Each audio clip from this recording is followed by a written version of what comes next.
building a better world, aren't we? Huh? What? I don't know why.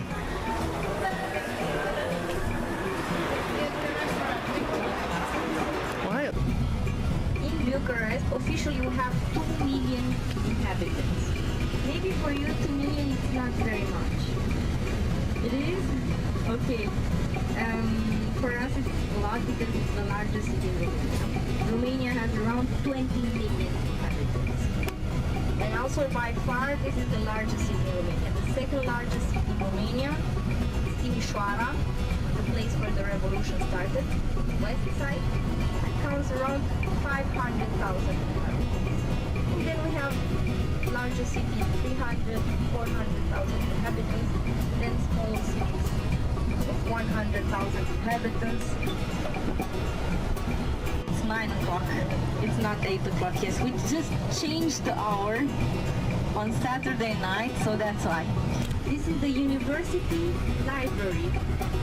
Because on the right side, so check to the right side now, is the old royal palace. Starting with 1866, in Romania we received this prince that in 1883 became the first king of Romania. So started the period of monarchy. Exactly the one that you can see on the left side, the one with the monument in front. This is a very important building. This is a very important square. This used to be the old central committee of the Communist Party. This is a monument that is called the Pyramid of Triumph, and it's meant to commemorate the victims of the revolution. More than 100,000 people protested on the streets. It was one of the worst revolutions that we had in the Eastern Europe because of the fact that we also had victims. More than 2,000 people died on the streets of Bucharest. So after the revolution it was very difficult just to create parties from nothing. So you can also imagine that all the other parties that appeared after were also issued from the old Communist Party. Do you look on the right side, you see a church. This is an Orthodox church. Yeah, the one made out of bricks. I know this is a miracle. It's a miracle to have a church across the street from the Central Committee of the Communist Party. I have to say that this church is very old. It's from the beginning of the 18th century, 1714. It is built in a Romanian architectural style called Brâncovian that appeared in the 17th century. Today it's called Neo-Romanian. There's another beautiful construction. The National Military Circle, or the House of the Army, built before the First World War, having in front a flag, the Romanian flag, and also a fountain that works in summer called the Sărindar Fountain.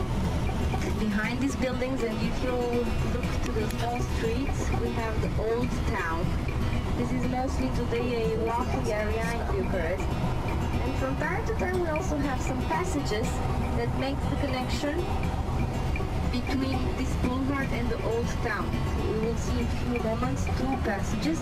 So look now to the left side, you will see one of the passages here.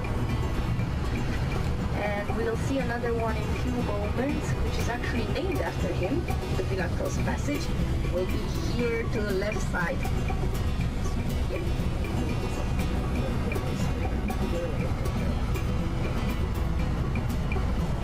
To the right side, we will see another symbol of Bucharest, the saving house, at this construction, also built by the same French architect that built the university library. The one with the big statue of the king is the same architect.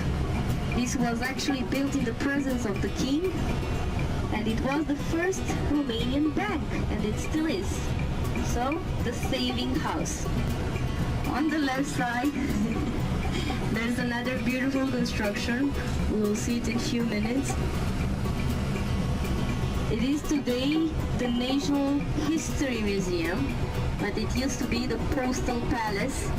It was built by a Romanian architect called Alexandru Săvulescu in 1899. In front of the building, you may see a statue of a naked man. This is Trajan, the emperor, the great emperor Trajan, the one that conquered Dacia. Dacia was the old name of Romania. 2,000 years ago was Dacia. And we were conquered by the Romans, included as a Roman province, the Roman Empire, called Dacia, Dacia Felix. That means happy Dacia. And the river that we just crossed is called Tâmbovița. We have two rivers, the name of the second river called Colentina. We'll try to make now a tour surrounding the house of the people. It will appear in a few moments. I also have to say, to talk a little bit about the history of this place. You may see that it looks different, or it is different. More than 30,000 people were forced to relocate from this area. Why? Because everything was destroyed. This used to be a neighborhood, like the one that we've just crossed.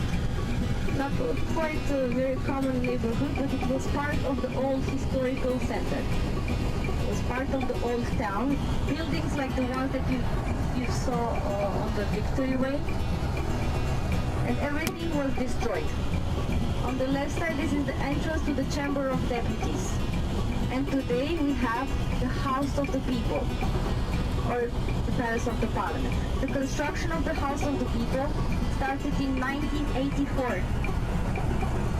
And by 1989, when we had the revolution, was in proportion of 70% finished. What was the purpose of this building? It had an administrational purpose.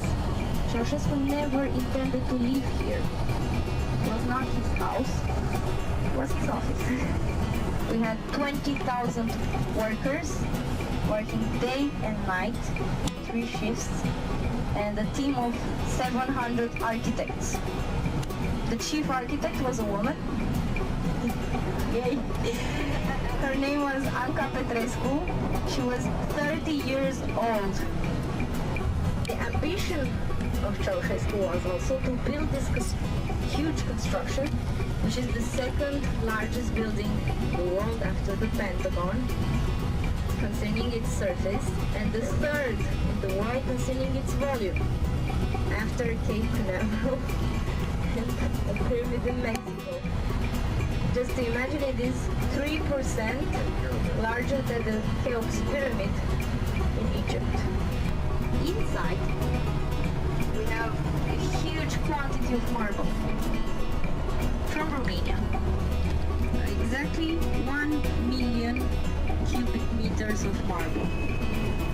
Even pink marble, that is very rare, and it can be found in Romania.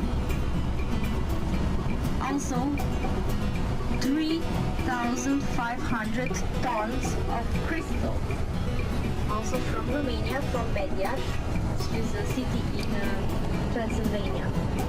The largest chandelier in the House of the People weighs 5 tons of crystal.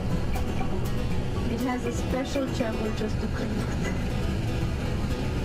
And some 900,000 cubic meters of wood essences. The idea is that after the revolution, some people thought that it's better to destroy it. Some people don't agree with this construction because it costed too much money and souls. It is actually more expensive to destroy it than to continue to build the construction. Not even today, the construction is not yet finished. So it became the Palace of the Parliament.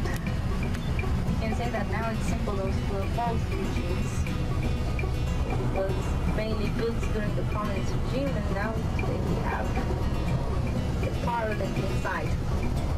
Elected people. Also, I have to mention another thing. You can actually see only half of the building. You know why? It's underground, yes. Half of the building is underground. somewhere close to 90 meters.